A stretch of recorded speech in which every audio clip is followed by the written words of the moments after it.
Ayan, sinama ko na nga yung hipon, mga lods.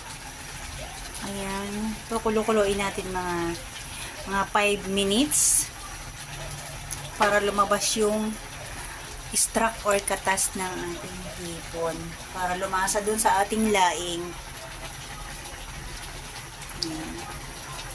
Tikman ko nga muna kung anong lasa na.